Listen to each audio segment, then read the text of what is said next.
In your face, all over the place. We're online 24/7. 24/7. You're listening to the hottest internet station from beautiful Saline in southeastern Michigan. Around the world at sunsky.mysteries.com. This is the 2009 Top 10 Webcam in the World winner. This is SETV. Well, good evening, everybody, ladies and gentlemen, boys and girls, and all the ships at sea. My name is Bill Zam. Welcome to another exciting episode of Surrounded by Idiots, starring me, Bill Zam. The call-in line for the show is area code 347-677-0812. That's 347-677-0812. We are also doing our video simulcast at USSAMichigan.com. That's USSAMichigan.com. Later on in this hour, we are going to be joined by a constitutional expert whose name might be familiar to you if you have watched this show or listened to it over the past couple of weeks. His name is Bob Savage, and he has written a couple of books, and one of them is called Reining in Our Politicians, or Shortening the Leash on Our Politicians. I always forget the name of the book. He has a lot of constitutional information in the book, and we're going to talk about some ways that we can start taking this country back from the clowns in Washington, D.C. So let's get started with the show, because we only have 2 hours to cover a lot of stuff. So let's get right to it. Today, of course, is October 9th, 2013. I believe it is day 9 of the big government shutdown, where 15% of the government has been shut down, much to the dismay of all the people around the country. People that can't go anywhere. People, oh man, everything's shut down. In fact, part of the shutdown is the sun didn't come up today here in Michigan. Oh my God. At any rate, a major part of my super secret evil plan to take over the world is coming to fruition tonight. Believe it or not, you're here for a very auspicious event. Now, I know that the government will never listen to me, even if I walk up the Capitol steps and start pounding on the door or ram my car into the front gate of the White House. They will still not listen to me unless I come up with some sort of foolproof plan to force them to listen and thereby drive up my listener numbers to stratospheric levels. See, these people in Washington would be well advised that under the First Amendment to the Constitution of the United States, I am now seeking redress for the concerns of millions of Americans via this broadcast. I am also speaking with a foreign national tonight, so I know damn well that this is being analyzed for any terroristic threats by the same government. However, of course, they keep blowing up their brand spanking new billion-dollar spying on the Citizens Data Center because they're using the same people that built the New Orleans levees to build the data center, so they might not be spying so much right now, which is actually our first story tonight. This article comes from the Business Insider. The NSA's huge data center keeps having meltdowns, and no one knows why. It's just too good. You can't make this stuff up. The National Security Agency's new $2 billion Utah data center keeps suffering from costly meltdowns, and government officials are not sure of the cause. Go figure. That's amazing. Okay, listen to this. Since August of 2012, there have been 10 electrical surges that have prevented the NSA from using computers. One of the officials described it as a flash of lightning inside of a 2-foot box. You guys, it could very well be the wrath of God coming down to visit you. Each meltdown has caused as much as $100,000 in damage. And let me see here. We've had 10 So that's $1 million in damage so far, added to the $2 billion that it took to build the damn thing. Each meltdown has cost $100,000 in damage. The data center requires about 65 megawatts of electricity to run, and I better not hear one more word about global warming or curtailing carbon or anything else by these nitwits, because they're using 65 megawatts of electricity to spy on my ass, and I don't like it. At a cost of more than $1 million a month. And the surges are probably connected to the electrical system's inability to simultaneously run the computers and keep them cool. The Army Corps of Engineers, which is overseeing the data center's construction, disagrees with contractors on a number of issues. Go figure. Noting that the causes of the meltdowns are not yet sufficiently understood. So their data center out west there keeps blowing up, which is amazing. Now, I want to mention this, and I debated about whether or not I was going to tell you guys about this, but it's because it's pretty personal to me. It concerns one of our recent guests, Mike Campbell. He has written a book. He has a new book out. It is called Amelia Earhart, The Truth at Last, and we had him on a couple of weeks ago. Now, Mike sent me an email over this past week, and it was quite shocking to me. And I wasn't sure if I wanted to put this on the air or not, but I am going to be putting out a new call for guests at radioguestlist.com in the near future. And this particular article that Michael has written is going to figure fairly prominently in this particular call for guests. So I might as well go ahead and show it to you guys because it's out there in the public, and I'm just going to bring it up on the screen. It's at his website, earharttruth.wordpress.com. earharttruth.wordpress.com. He has written a article, a blog entry, if you will, on October 5th, and he calls it Bill Zam, a True Earhart Enthusiast.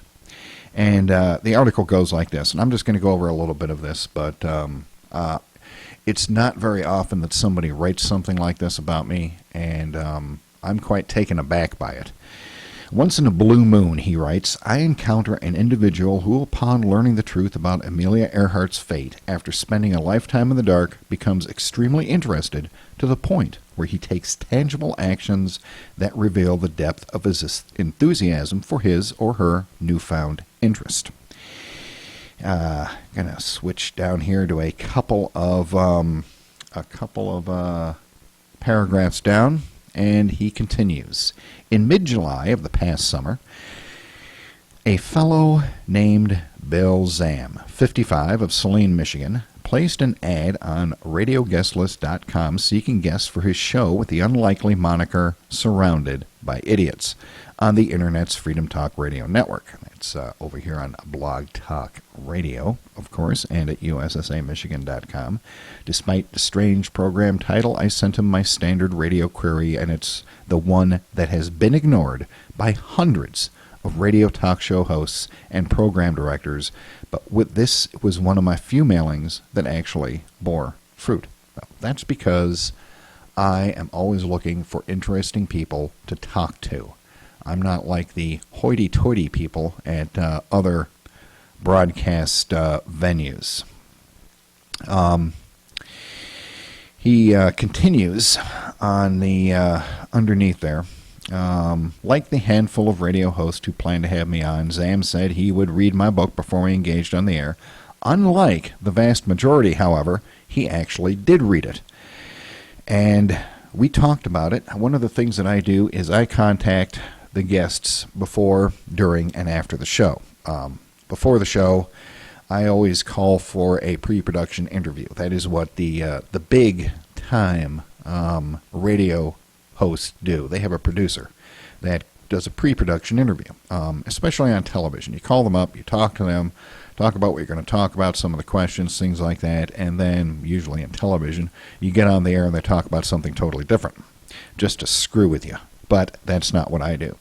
Although on the air, he continues, although on the rare occasion I had done an interview for 2 hours, I had sworn this practice off as I felt it gave away too much of the book and was counterproductive. But because Bill had done so much work in preparation for the show, I made an exception at his request, and we flew through the 2 hours on the evening of September 25th. In addition to the audio feed, Bill did a YouTube visual presentation as we proceeded, displaying photos and other visuals for interested viewers. And that was his article for the most part over there at earharttruth.wordpress.com. I found it to be very humbling that a guest would do a write-up like that about being on the show. I'll repeat that that's the same way that I treat every guest that comes on the show. Everybody deserves the same treatment. If they're going to take the time to write a book or have a point of view to get across, then as a host, I owe it to them to do my best. I'm not going to be the sort of host that doesn't read the book or anything. I mean, if they're going to take the time to write the damn thing, I'm certainly going to read it, especially if it interests me. So that's the way we do things around here at the show. Now, tonight's show is going to be, as I said, about the government shutdown, wall-to-wall government shutdown, news stories about the shutdown, my point of view about this, and what we can do about it. About 6:45 or so, and about 40 minutes, we are going to be hopefully joined by a guest, Bob Savage, and we are going to have a lengthy discussion on how we, the people, can use the United States Constitution to take back the country from these usurpers in Washington, D.C., and that's exactly what they are. They are usurping the government, the form of government that the founders gave us. Now, another way for us to show our displeasure, our attempt to seek redress for our concerns, as it says in the Constitution, is to use our free speech rights and use civil disobedience. And civil disobedience we're going to explain here in just a second. Over in the UK, unlike here in the U.S., it's a little different, but a lot like it is here in the U.S. But most of us have never done civil disobedience themselves. I like to think that I do, when I'm doing a show like this is my form of civil disobedience. I'm not following the party line. I'm not being a good little boy out here in the hinterlands here in Michigan. My website, ussamichigan.com, comes down hard on any of the politicians that I don't like. And you can probably figure out for yourself which ones I don't like right now. No, most of us haven't participated in civil disobedience. You might have gone to Tea Party meetings or Tea Party rallies or something like that, but that's not really civil disobedience. It's not like marching up and down in front of your town hall or in front of the White House or anything like that. So I want to talk to our friend Andy Peacher. He is the owner here at the Freedom Talk Radio Network. And there is the new logo for the Freedom Talk Radio Network. Those of you that are watching on the video side at ussamichigan.com. If you head over there, it'll come up for you right away. And I'm going to play an audio clip that we handily pre-recorded at an earlier time about what he is planning, his civil disobedience in the UK. It's a first-person account. He is actually doing this. You're going to hear how somebody that's planning civil disobedience actually plans it, and that's very important. His kids, you see, were taken away from him a few years ago, and he is only allowed to see them once a month. His main purpose in life is to now educate the public on this subject, because it happens a lot. And he is under threat of arrest for doing this kind of stuff. So what we're going to do now is we are going to listen to this clip, and he is going to describe what he's going to do and how he's getting media attention and letting other people know. Okay, this is very important for the civil disobedience thing. It's one thing if you just show up. Okay, 1 million people show up in front of the White House and start protesting. If there's no media attention, nobody's going to give a crap, except the president, and he's just going to send a National Guard or the police to shoo you off because you're bothering him. Just shoo. I've got golf and tennis to play and basketball. I've got to practice my basketball. Get those little people out of here. So if you got media attention, and the media shows up, it's going to go out all over the world, and at least all over the country, the immediate area, and more people are going to be interested, and they're going to show up. That's how the so-called Arab Spring happened. They used social media and worldwide media. I was sitting here in our studio, and I was watching the protests live on TV as it was happening. In fact, that was the very same week that Surrounded by Idiots started out. Now, Andy's going to tell us about his motorway protest in the UK, his form of civil disobedience. This is about 10 minutes long, so we're going to go ahead and play it, and I'm going to rest my voice while we are listening to it. Here it is, and I will adjust the audio as we go. I do agree that we do need something like a revolution, but a peaceful revolution. Yeah. We need mass people protesting. The police are on your side. Over here they are. They're definitely on your side. The MPs, well, that's their problem for believing the government, or the senators over in your part. If you believe your government and their policies, well, that's up to you. But over here, the law enforcement believes in the people, which is very good. We can do protests. We can do bizarre things, actually. And 4 police counties in UK will allow me in February. I chose the right day for it, though. February the 14th, 2014. And I'm going to be broadcasting live on the network and on YouTube and all that stuff, and on video.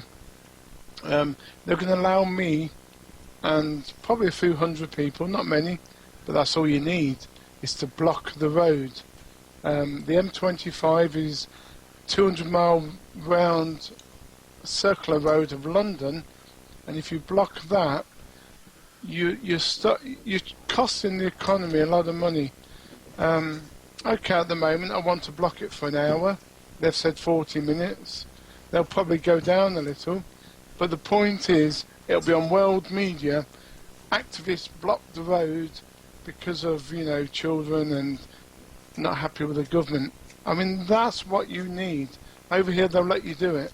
I'm not so sure if they'll let you block a major artillery route over there and get away with it. But use psychology, use human nature. Don't just go out there and do it. Ask the police for your help. And when the videos come of police letting 200 cars, blockade the main motorways, doesn't that look good on TV? Rather than just 200 people blocking the motorway, freeway. And can I just tell the listeners that either you're a mind reader and know what I was going to say next. It's amazing. We got a radar love. Or we've rehearsed this, which we haven't. This is just what's needed. I've talked to many people worldwide, and the only way to wake up the masses is to do a mass demonstration. Not so much in numbers, but more what will hurt the most. You can stop paying your taxes, but I think we had the fuel protests over in the UK in the 80s and early 90s. But what you're doing in the US very soon, brilliant idea. It's definitely going to work. if nothing else, you'll wake up the people, and that's all you need, Bill. Yeah, that's what you need. You need to. I mean, your protest over there is going to get national, regional attention, most certainly, national attention, almost certainly, and probably worldwide attention. It's a good way to do it. It's a form of civil disobedience, and that's what you're doing. And over here, October 11 through 13th is the dates that they're going to have the Million Trucker March, I guess you could call it, on Washington, D.C., and all over the country. It's something that's gaining momentum, and it's basically what you're doing over there.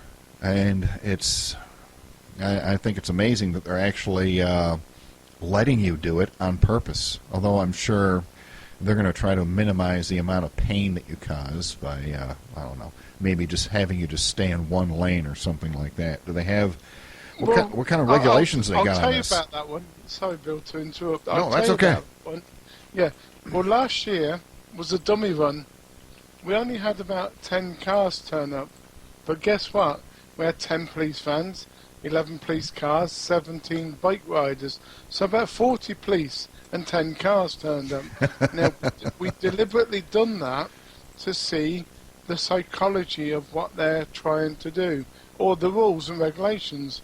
Now, luckily, they told us that because of 10 cars, you know, we was unsafe and we could have caused major pile-ups, accidents, big time. They suggested if we ever do it again, have a minimum of 30 to 40 cars. Wow. And at the moment, on the Facebook page, we've got hundreds of likes, but we've got 5 Facebook pages for the same event, but different people on each one deliberately, because we've asked Unite Union. Now, Unite Union in the UK, they've not confirmed they're coming, but unofficially their members will be there. Unite Union is part of the railway unions, all different trade unions. That's why it's called Unite. So they have an activist area of Unite Union. They've promised, you know, to show their support. They didn't say how, when, how many numbers. Only that day they will support us. So what I'm trying to say is, we've already tried it deliberately like that. The major thing we noticed on that day, they did tell us to block just one lane off. They then told us, instead of going 40 kilometres per hour, which we preferred, we had to go 60 because of safety. That's fair enough. This time, we want a complete standstill, because I don't believe in going slow. It's called a rolling roadblock. I think if you go slow, you'll have people looking what you're doing and having accidents. I want a complete standstill, and only for one reason: safety of everyone. So we want 1 hour. Well, we did want 1 hour. They said 40 minutes. We want a complete standstill of one section, which interacts with 4 other motorways. And so far, that's the actual negotiations. But they want a rolling roadblock still. You know, keep going so many miles per hour. I don't agree with that, because I'm doing their job for them. Safety is important. It's paramount. One last thing I noticed last year when we did it, the media wasn't onto it, not the national, but the people that do the skies, and they report traffic chaos. They did report that, you know, protesters were delaying traffic, and then that went to the news, so that was good. Well, that's a good thing. I imagine that you're probably sending out all kinds of press releases and everything, aren't you? We're doing this daily, actually. I'm spending 1 hour every day until February the 14th to every media around the world, based on this is what you have to do to change your government and to wake up, you know, what's happening. It's not about the children being stolen, although it's our cause. We're going to have a lorry dedicated to all the stickers and banners. I'm going to drive the lorry. We've got cars with forced adoptions, child stealing by the UK state, give our children's backs, parental rights. But there's also going to be farmers there. I know they're not allowed to bring their tractors, but, they'll probably have their banners. It's going to be a mass demonstration of different problems, but all aimed at the government. And there we go. That is Andy Peacher over there in the UK, and his planned civil disobedience for February 14th of 2014 on Valentine's Day. He believes a very appropriate day that he has picked. And as you can hear by his comments, he has done it the proper way over there in the UK. He's not just going to show up and do it. So it's slightly different than unplanned civil disobedience. In fact, here in the States, as I am sure you may have heard by now, the truckers are supposed to be planning a mass rally in Washington, D.C. starting on Friday, where they're going to attempt to block as much traffic as possible in Washington, D.C. to get their point across. They're Truckers for the Constitution, I believe is what they're calling themselves. One of their organizers was on a radio show the other night, and he's sort of backing off on them doing anything. And, of course, the Truckers Association says, we don't condone any sort of action like that, and blah, blah, blah.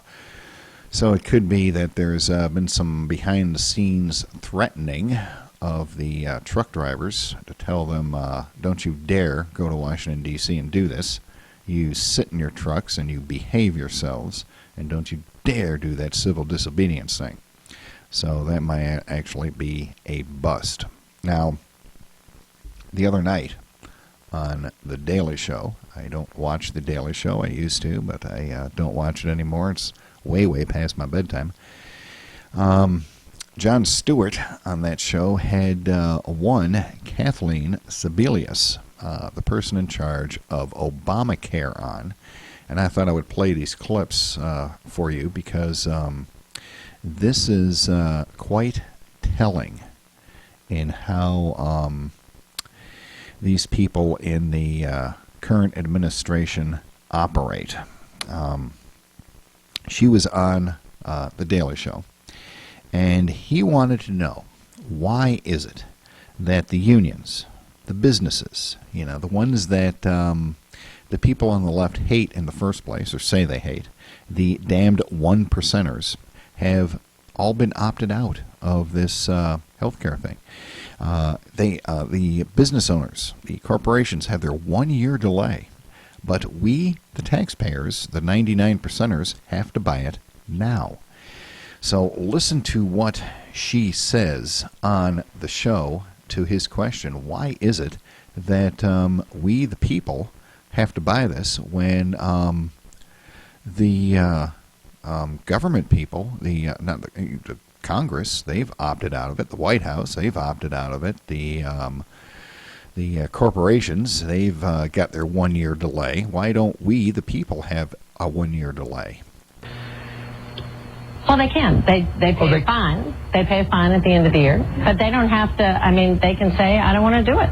The theory is they can't pick and choose if they're going to get hit by a bus or diagnosed with an illness. And for a lot of young folks, they're, one fall on the basketball court, one auto accident away from a lifetime of hospital bills they can't pay. Still not sure why individuals can't delay. Yeah, he's still not sure why the individual taxpayer cannot delay their joining Obamacare.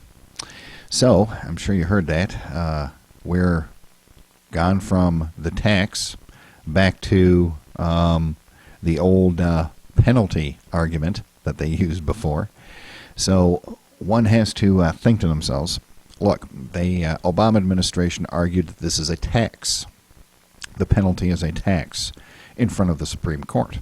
And now they're back to saying it's a penalty, a fine.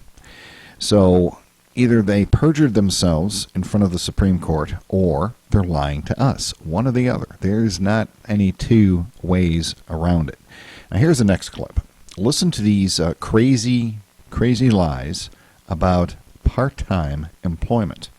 And also listen to Jon Stewart, because he is going to call the conservatives crazies, but he wouldn't know this stuff because they're not covering it on the mainstream news. He wouldn't know this stuff that he's talking about if he wasn't paying attention to the people that he calls us crazies, because nobody else is covering it. Listen to this. For those of us who are somewhat believing that the opposition right now in Washington are crazy people, it feels like it's frustrating to have to defend something that is less than ideal or is functioning at what seems to be a level of incompetence that is larger than what it should be. So if your only option is crazy town, this is why I think people are like clinging to this idea, but why, like the 30-hour-a-week thing? Businesses are cutting workers' hours below 30 to avoid facing the law of Obamacare. What do you say to that? There's absolutely no evidence that part-time work is going up. In fact, it's going down. The height was in the recession. It's going down. And for the first time ever in this country, part-time workers, and there are a lot of part-time workers, there always have been, there will be in the future, will have affordable health care. There are people that will end up in difficult times having to spend money they would not have spent, yes, to buy health care if they did not have it, if they did not want it. There are people who will, yes, pay money, and many of them will pay less than they pay for their cable bill or their cell phone bill a month. The other day. Now, that clip right there, that gets me so pissed off. Now she's lying about part-time jobs, and she claims that it's going to cost less than your cell phone bill. The health care is going to cost less than your cell phone bill. That's garbage, unless you're paying upwards of $500 or $600 a month for your damn cell phone.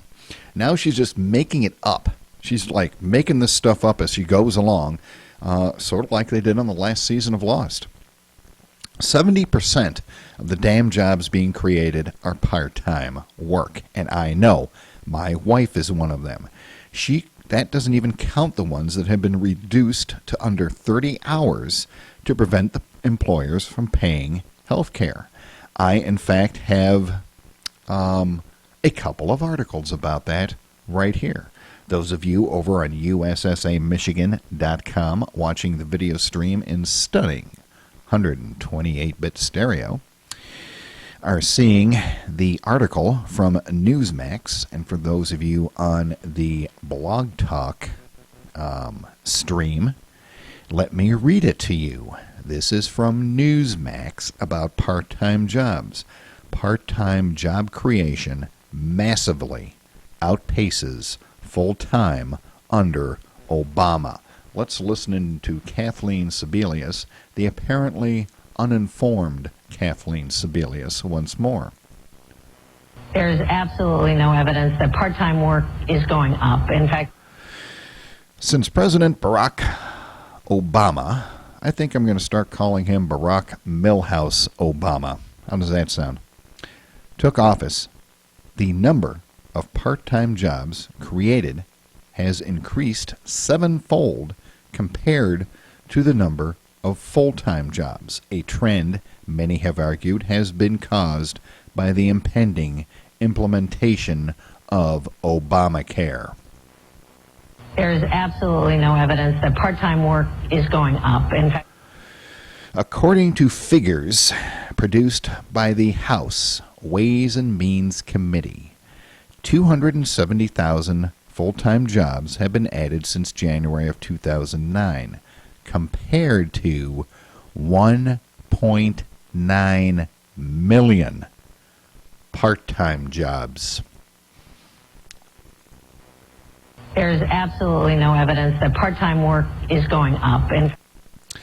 Under Obamacare's employer mandate, businesses are required to provide health coverage to employees working more than 30 hours a week, although that mandate has been delayed for a year. Critics say businesses will slash full-time positions in a bid to cut costs.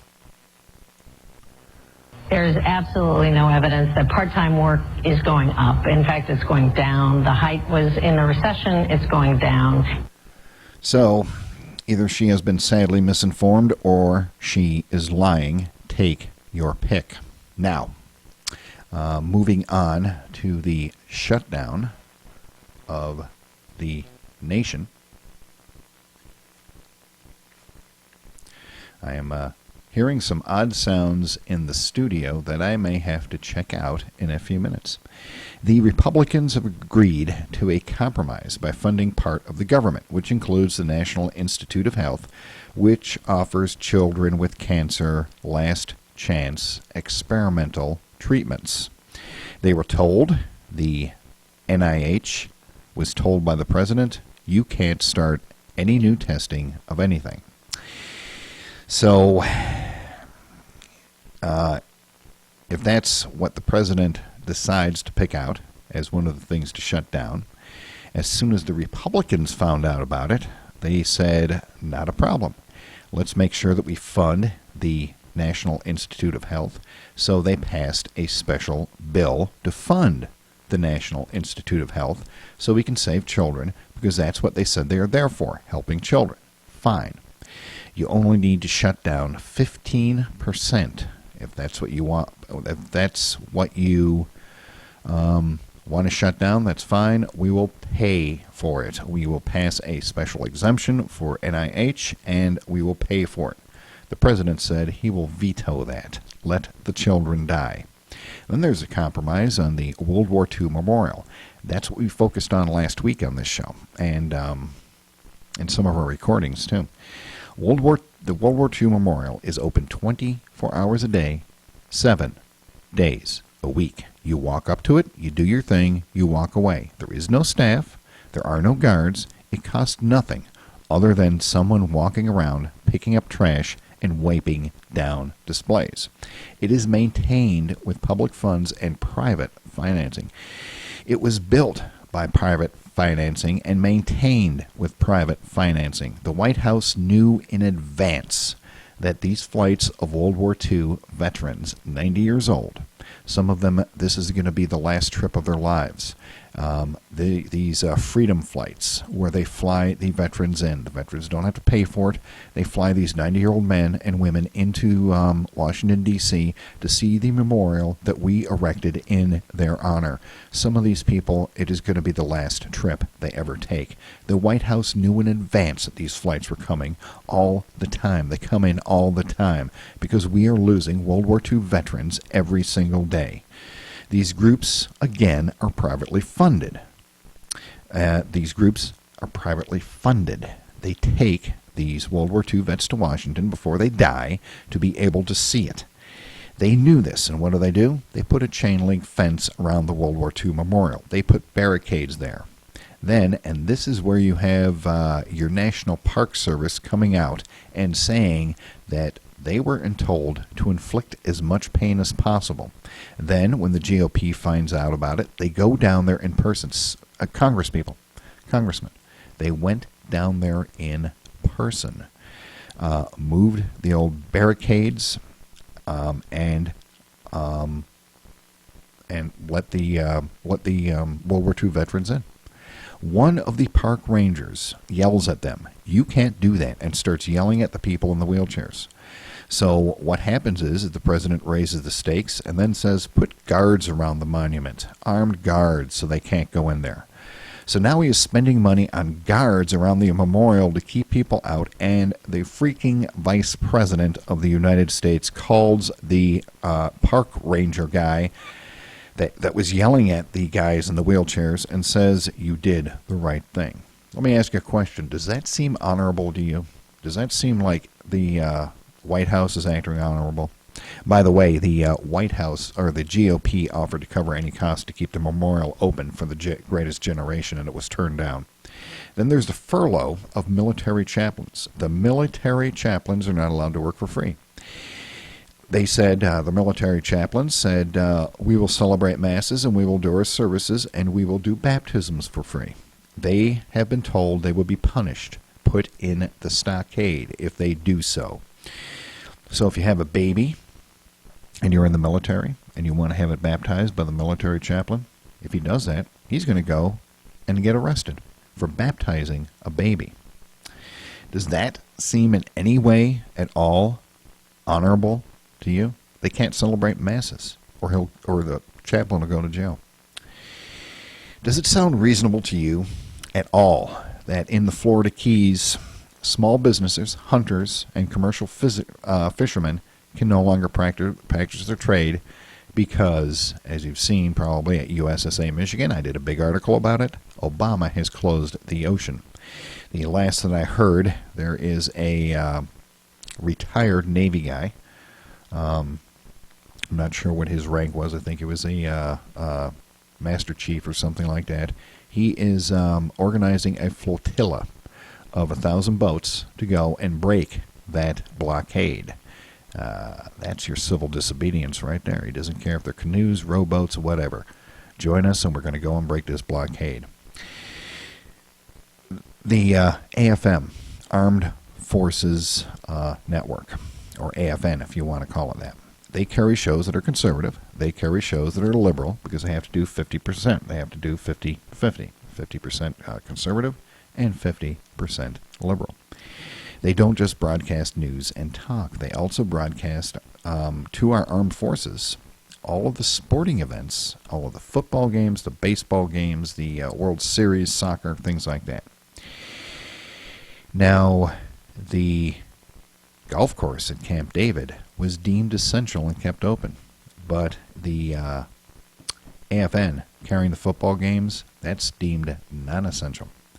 So let's say you're in charge of the Armed Forces Network. And let's say you are running a show like Little House on the Prairie. I'm using this example because Glenn Beck used it, and it seems innocuous enough that nobody's going to call me and screaming and yelling that I'm making fun of one particular show. So it's Little House on the Prairie. Every Monday night, it's Little House on the Prairie night, and the way these things work, I don't know if you know anything about the media at all, but the way these things work is this. You pay for the rights. You pay for the rights to broadcast a certain show. Once you've paid for it, that's it. You can broadcast a show. So the Armed Forces Network has already paid for this show. They paid for it in full, and they're not allowed to broadcast it. They're not allowed to broadcast the football games that they've already paid for. They're not allowed to broadcast the baseball games that they've already paid for. The D-Day Memorial over there in Europe has been closed. The GOP has offered a compromise to fund it, and the White House said they will veto it. There's no compromise. Mount Vernon, George Washington's home, is privately funded. It is a private residence. The National Park Service maintains the parking lot for Mount Vernon. They've blocked off access to the parking lot so nobody can go into Mount Vernon. 100 privately managed parks that cost the government no money to run. The United States Treasury actually makes money from rent paid by private companies that employ 400 to 500 workers and managers across a dozen states. They have all been kicked out. Their businesses have been shut. They're going to lose their businesses. Again, this is to make it as painful as possible for the citizens. He had the parks closed down. The businesses had to lay off 400 to 500 people, and they don't get their money back, unlike the federal employees. They have just been destroyed, these businesses. The Democrats and the GOP got together and decided that they're going to give the federal workers that have been furloughed back pay. But, kick those other people out. Forget about those other people. Incidentally, there's a news story that I read yesterday, as a matter of fact. There was a tour bus in Yellowstone Park filled with elderly people and some, I believe, Japanese tourists, okay? Foreign nationals. They were at the hotel in Yellowstone Park. They were forced to stay in there under gunpoint. By gunpoint. They pointed guns at them. The lady that they interviewed said it felt like the Gestapo was there. Her words, exactly. An 88-year-old woman said it felt like I was being harassed by the Gestapo. They held foreign citizens in that hotel at gunpoint. And then 2 days later, they forced them to leave. And they told them on the way out, it's a long trip, and these old people, they need to use the bathroom. They told them, do not stop to let these people use the bathroom. You keep going. They're not allowed to get out of the bus. On the way in, they had stopped to take photos of a herd of bison, buffalo, out there. A park ranger came up and told them, you're recreating. You're not allowed to do that. Get back on your bus and keep moving. So apparently, not only are they giving these park rangers guns, but they also don't know the meaning of the word recreate. What are they recreating by taking photographs? Huh? These people are idiots. They are truly idiots. So I'm wondering, myself, what the Japanese ambassador over there in Washington thinks about having some of his citizens held at gunpoint by the United States government. That's what I'm wondering. A self-sustaining colonial farm. And I see our guest has called in. He is on hold right now. I will be getting to him in just a minute. We're going to go to a commercial break, and I'm going to talk to him for a minute and bring him up. There is a self-sustaining colonial farm. It hasn't received a dime of government money since 1980. It has been closed for the first time in 40 years. The National Park Service has succeeded in keeping the farm open to the public in every single previous government shutdown. You know, there were, There were something like 8 or 9 government shutdowns during Ronald Reagan's administration. Did you even know that there was a government shutdown happening back then? I didn't know. There were a few during Bill Clinton's era, too. I had no idea there was a government shutdown. The thing that they do, the president does, is they make it as painless as possible for the citizens, for the average citizen of the United States, because it's got nothing to do with our daily lives or anything. This is a spat between the politicians in Washington.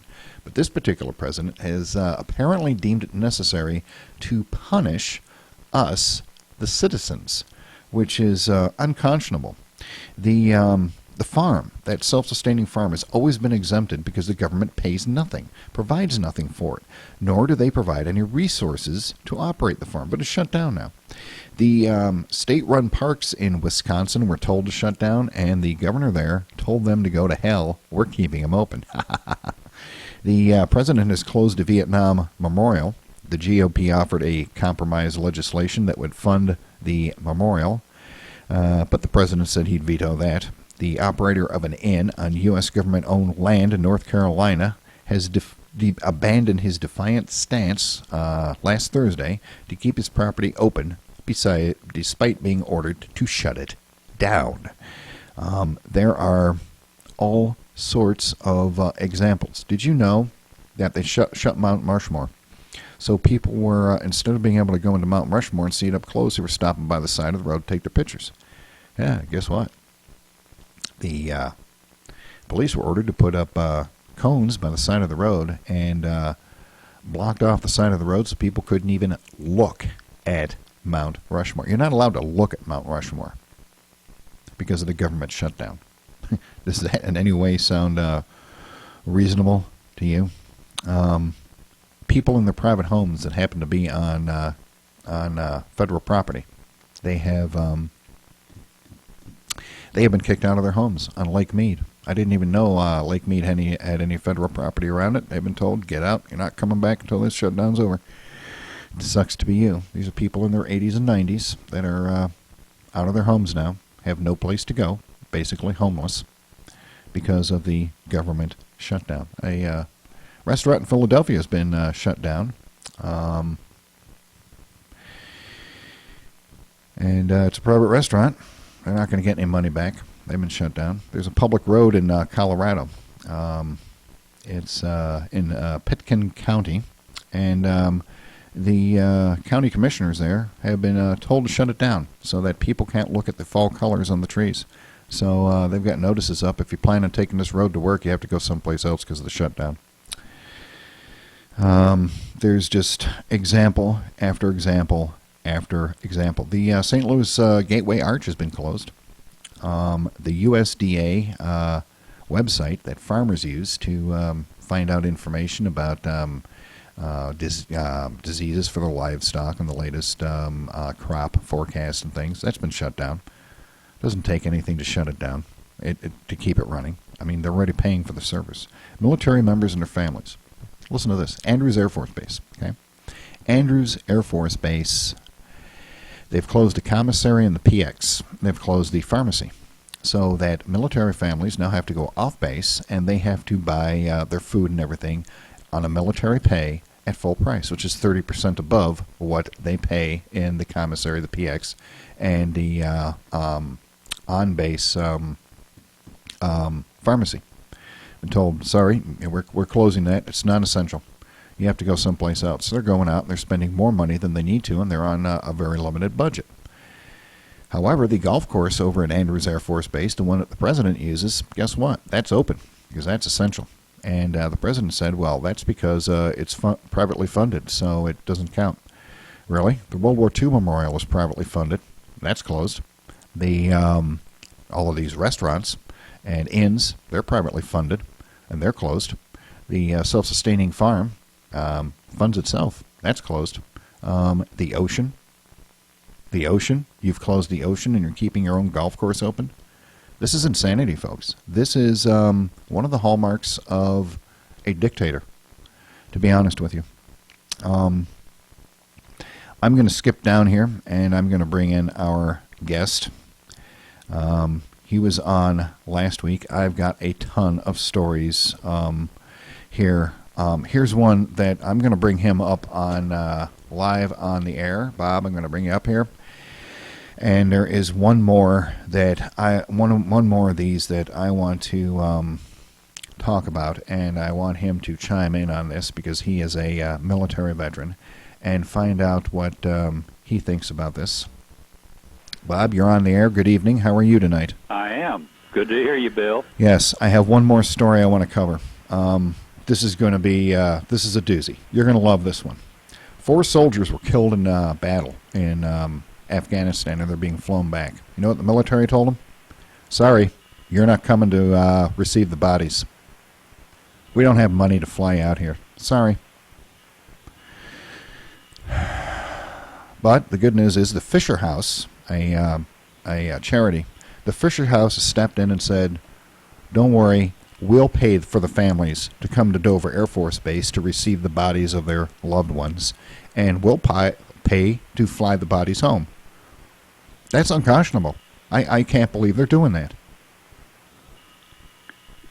Bill, you might make sure all your audience knows what the Fisher House is and how they work, too. But, again, that is a private operation stepping in to fill a job that government has taken over. It sort of suggests to me that maybe one of the things we ought to really start looking at harder and harder down the road is let's have more and more of these things that government does for us. Let's put them out to private companies, to private foundations, to private associations in the future. We don't need government to do all this stuff most of the time, and if that sort of thing, if our taxes were to go down because of it, a lot of us would be inclined to increase or use that to increase our charity to these kind of commissions and foundations and that sort of thing. And you know what? I forgot to give you the proper introduction. Ladies and gentlemen, this is Bob Savage. He has written a couple of books, and he has a charity. It is called Affirm1776.org, Affirm1776.org. He has written a book, Rendering Unto Caesar the Fairest Tax, and Shortening the Leash on Our Politicians. And the second book, we didn't cover the entire book and a lot of essential information about this government shutdown when he was on last week for 2 hours. Somehow we didn't get to it. So he agreed to come on the show to talk to us about what we can do as citizens to take back control of our own government. And I have the information about the Fisher House right here on the screen for those of you on USSAMichigan.com watching the video simulcast in lovely 128-bit stereo, I might add.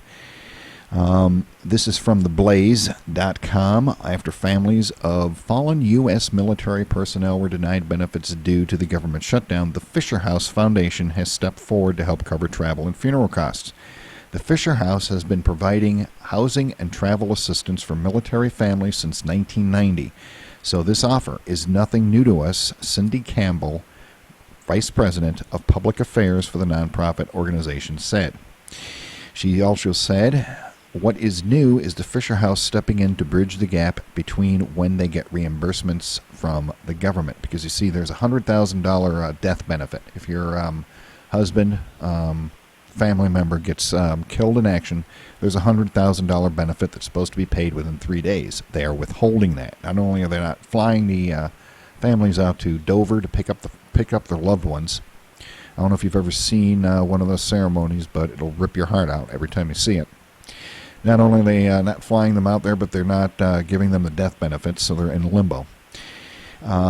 Ken Fisher, the CEO of Fisher House Foundation, said in a statement, after losing a loved one in service to our nation, these families should not have to endure more pain as the result of political squabbling.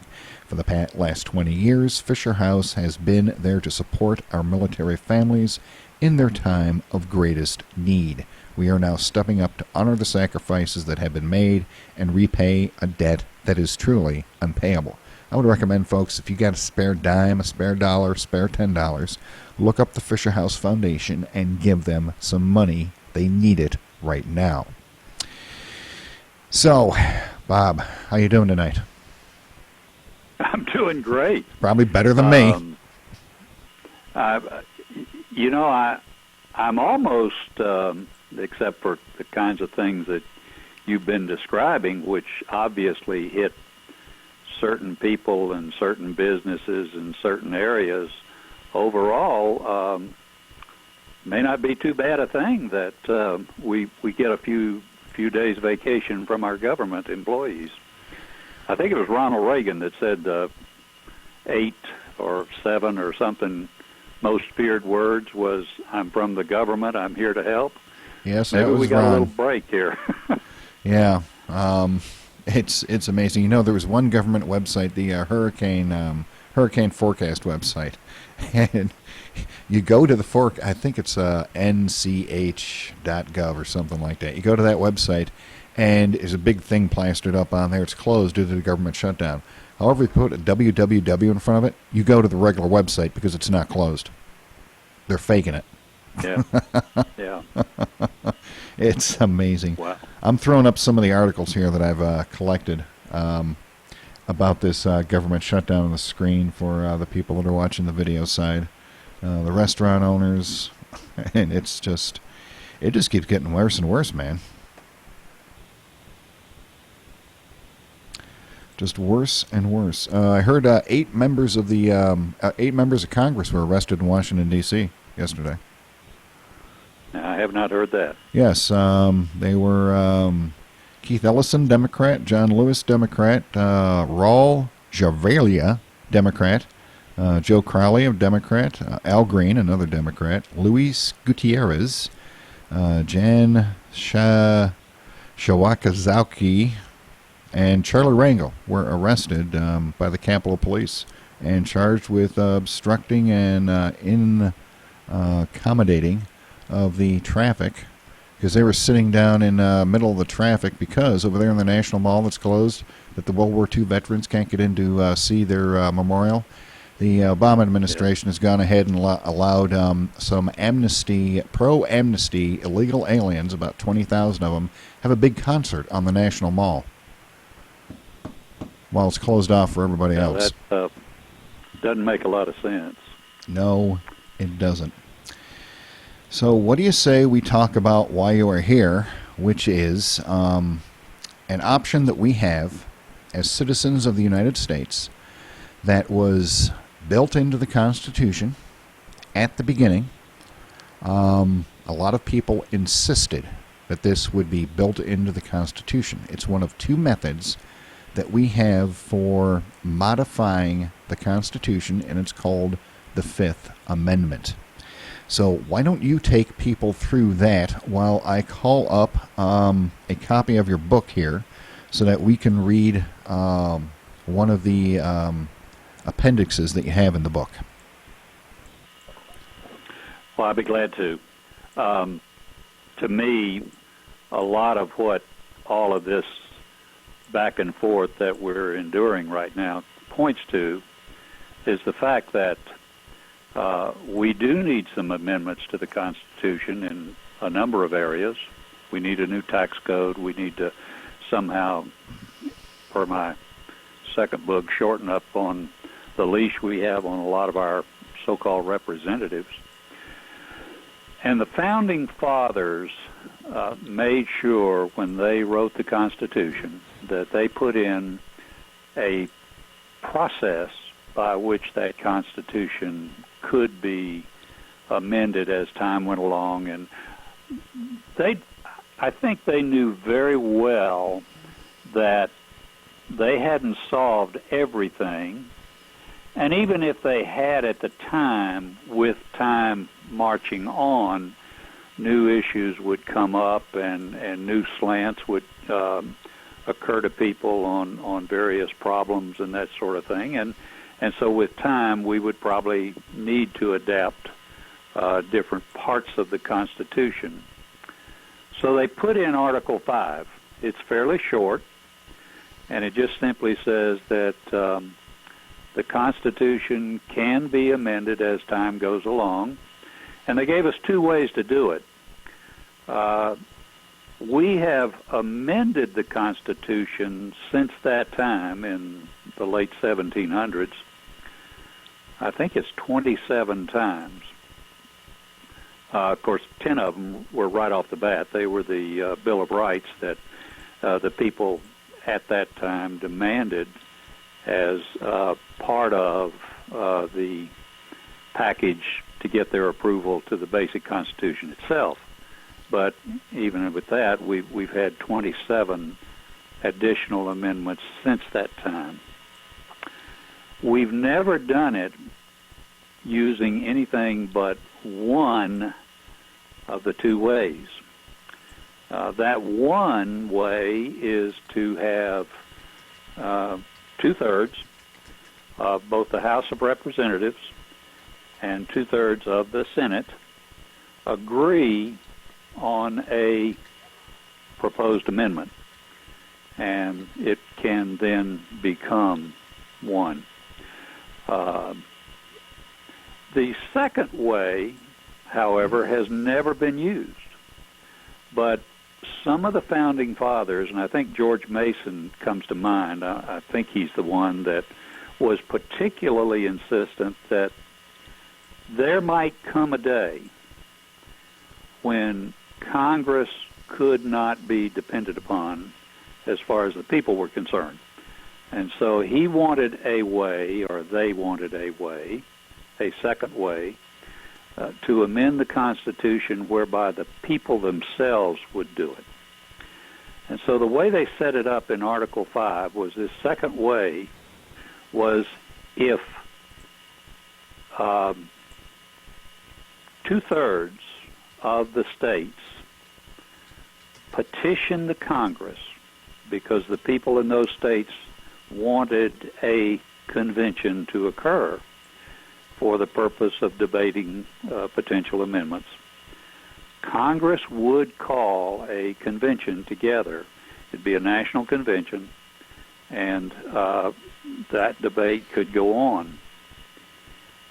If out of that convention there came an agreement on one or more potential amendments, they would go into effect only if 3/4 of the states, either the legislatures in the states or the states, would have their own conventions and ratify and inform Congress that they had approved it. In today's world of 50 states,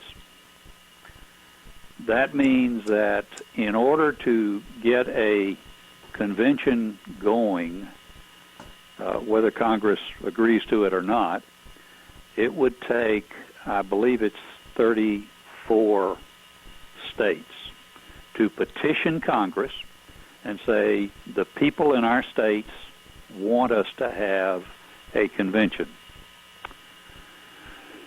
Then, if out of that convention we get some agreement and we come up with a proposed amendment, 10 proposed amendments, one amendment proposed with 10 parts to it, however we come up with it, those would be put out, and in the states, if we could get 38 states, which would be 3/4, actually be slightly more than 3/4, but a half a state doesn't count, so 38 states, that amendment would then become an official part of the Constitution.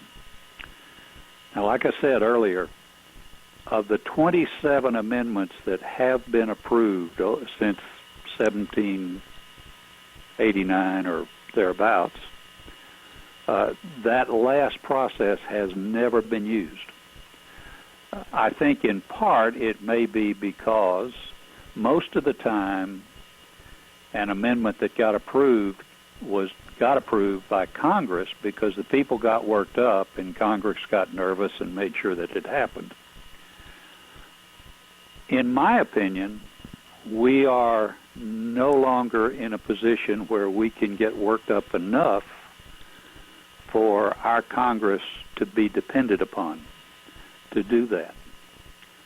Secondly, even if we were, and they did, one of the things that Congress and legislatures in states and just political bodies in general have become very, very expert at is going down the road with a bill or an amendment or something like that, and then at the very last minute when we all think we've just about got it done, we relax a little bit, and lo and behold, they'll slip in a slight change. And sometimes it just totally reverses the purpose of the amendment. So either we can't depend on them to do it at all, or we can't depend on them to do it and do it in a way without, at the last minute, slipping in some kind of a sly change, that sort of thing.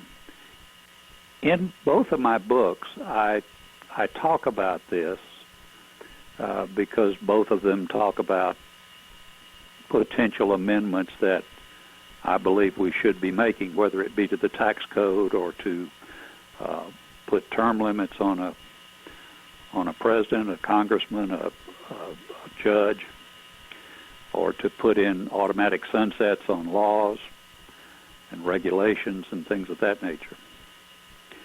We just simply are going to have to, I think, do it ourselves.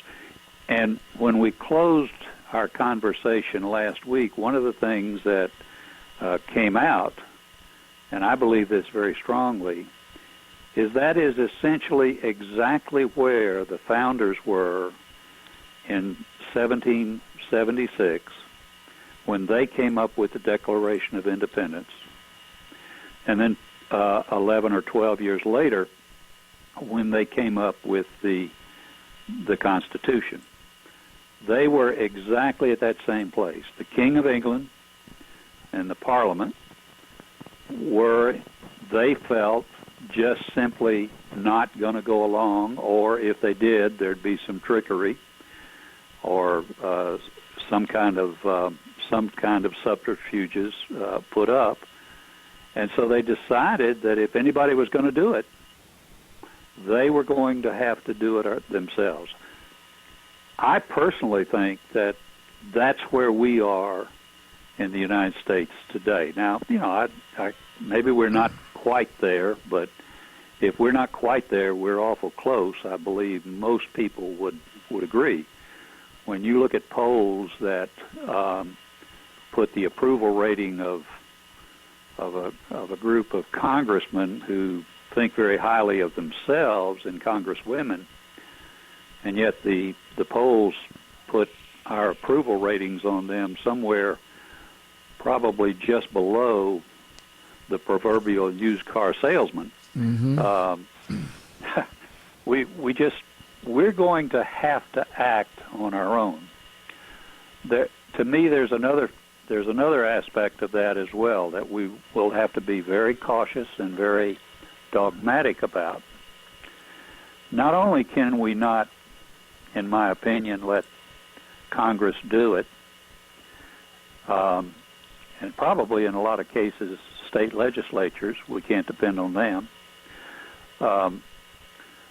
but even the politicians and the wannabe politicians and the political parties are going to have to somehow be consigned to a very minor, if not a zero role.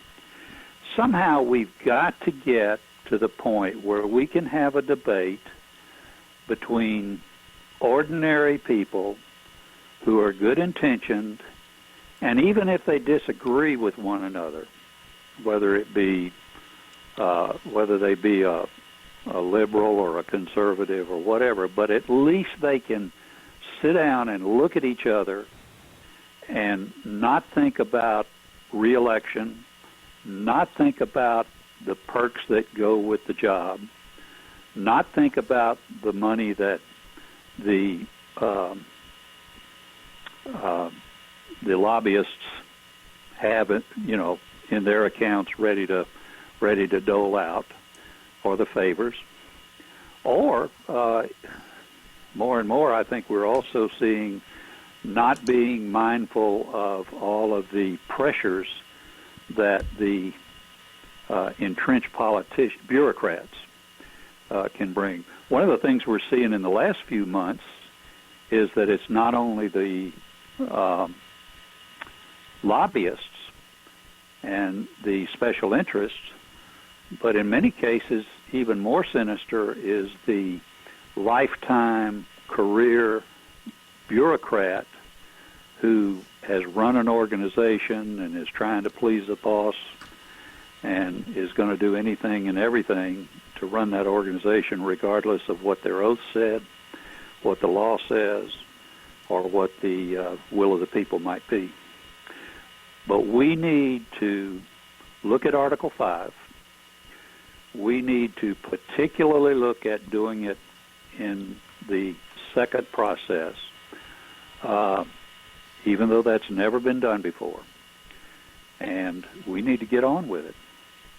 What I did in the second book, Shortening Our Leash on Politicians, is I actually put together an appendix at the end of the book where I walk through how that might be done. Now, I'll be the first to tell you that appendix is a very simplistic view of the activities that would have to go on in order to get 34 states to petition Congress and 38 states to approve it, or the people in 34 states and 38 states to approve.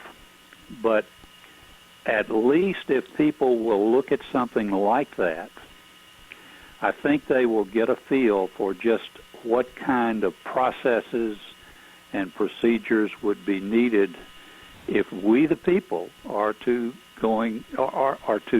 start doing what only we can do. It seems to me at this point in time. Is that the discussion you were interested in? Well, yes, that is an excellent synopsis. I have, what is this, Addendum 3 of your book up on the screen right now. And I'm kind of scrolling through it so people watching on the video side, and I don't know why they wouldn't be, can see this and read along with it as you explain it. Now, I know, and we talked about this before off the air, there was another book that came out about the exact same subject just a little bit before yours came out and sort of stole your thunder. Well, I doubt he stole my thunder, but he sure did beat me to the punch by about 3 weeks. Yeah, and but you know, the good news in that regard is he's got a reputation, and that just may get that many more people. If I can get a few people interested, and you can get a few people interested, and he can get a lot of people interested. That's what it's going to take. We're going to have to get fired up, and we're going to have to get assertive. And so, as far as I can tell, it's going to take all of us, or an awful lot of us anyway, to get the ball rolling. I think it is interesting that when the people get fired up, amendments often go through very quickly. Of course, that was the first procedure through Congress, and I can see that would be easier to go quickly. But in many, many cases, for example, the amendment which gave 18-year-olds the right to vote, that went through very quickly. I think just really almost a matter of months from the time the proposed amendment was put in front of the nation until 38 states or more had voiced their approval of it. I'm sorry, the Congress people had voiced their approval of it. Okay, while I'm scrolling through here, I'm going to read, I've got the text version that I created of an interview that Mark Levin, he's the one that wrote the other book, what he said on a national television show, and it sums up what you said very eloquently. So I'm going to I'm going to go ahead and read this out loud so that we can get a better, I don't know, I guess a better grip on what we're talking about here. He said, "This is a system put in place specifically by the framers, and George Mason insisted on it and got the support of the other members of the, this would be the original constitutional Congress, I guess you would call it. To the other delegates..." This was the convention that occurred in 1787 in Philadelphia. To the other, this is the one that we often refer to as the Miracle in Philadelphia. Okay. To the other delegates to the Constitutional Convention, he said, "Look, if Congress turns oppressive, the federal government turns oppressive, what is the recourse other than violence? We have to have a way for this to be addressed, and his recourse was the states would get together, as they often did, as they got together to give birth to the nation. The entire construct of the Constitution is intended to prevent what's happening today in the way of a centralized, concentrated power government and a handful of lawyers on the Supreme Court issuing edicts, a president of the United States legislating, and a fiat Congress getting involved in every aspect of our lives." And that's part of what Levin said. And you two are on the exact same wavelength, Bob. I am reading his book, and I've already read your book, and it's pretty amazing. Now, in the this third appendix that you have in the book, you have one part that's called proposing an amendment. So if you, I don't know if you have the book there in front of you or not. I would assume that you do, since you wrote it. You probably have a free copy. Why don't? Well, it wasn't free, but yeah. It probably cost me a little less than some folks. Yeah, I know that feeling. My wife has a book out, and it's it can get expensive. So it's called proposing an amendment. So why don't you walk us through the process of proposing an amendment, so that when this finally gets out onto YouTube and on the website and on Blog Talk, people can listen to this and say, "Hey, you know what? We can do this. We can get together and we can do this. Yes, we can, and just do it in the opposite way that the president says. So, talk us through proposing an amendment. Okay. Well, actually, I probably overwrote it a little bit in that particular instance. But there again, what I wanted to do was lay out a fairly simplistic picture of the steps we would go through.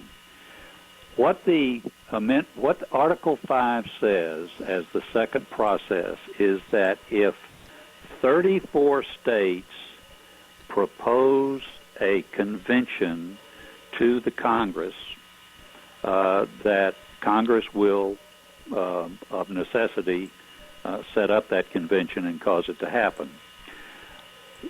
I say I possibly overwrote it because one of the things I was saying in that book was that the 34 states that were getting ready to go to Congress or so, would actually have a proposed amendment written up and so forth.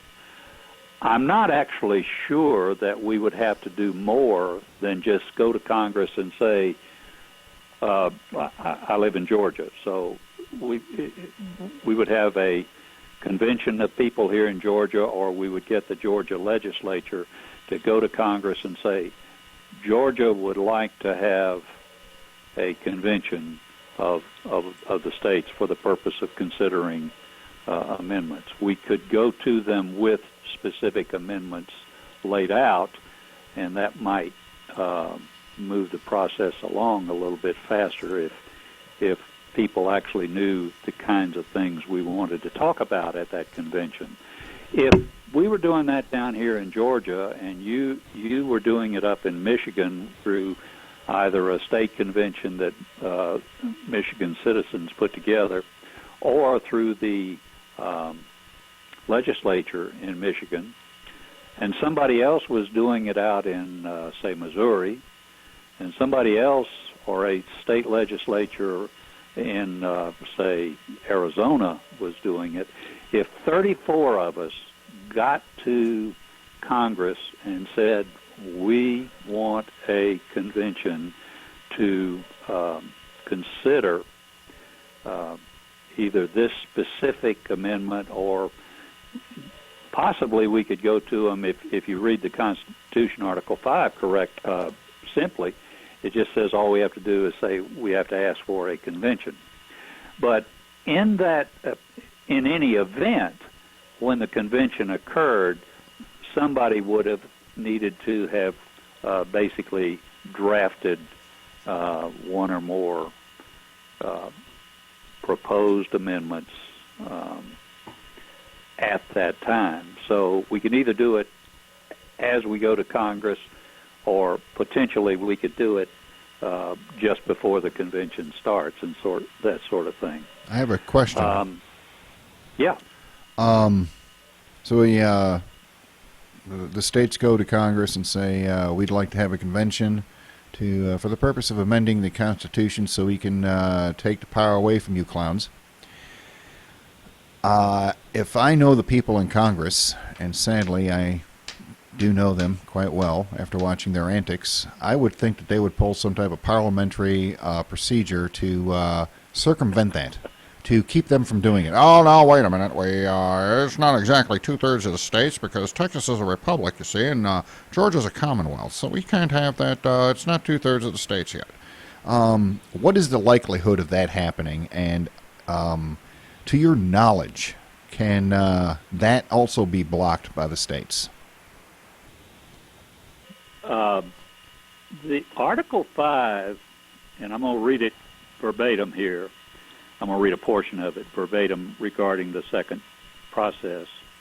Article 5 is very simple. It says, or, on the application of the legislatures of two-thirds of the several states, shall call a convention for proposing amendments. That's all it says. So, I'm not, in my opinion, I'm sure good lawyers would argue that it's not that simple, but in my opinion, that is very straightforward. Sounds like we don't even need the Congress. Go to the Congress and say we want a convention to consider proposed amendments. Whether we're specific about the ones we want to consider or not, Congress literally should have no choice. Now, they may stall. They may do all kinds of things, I suppose. And in fact, we are finding today that our government is run by what's called for in the Constitution. So there might be issues in that regard, but I think it really says that they have no choice.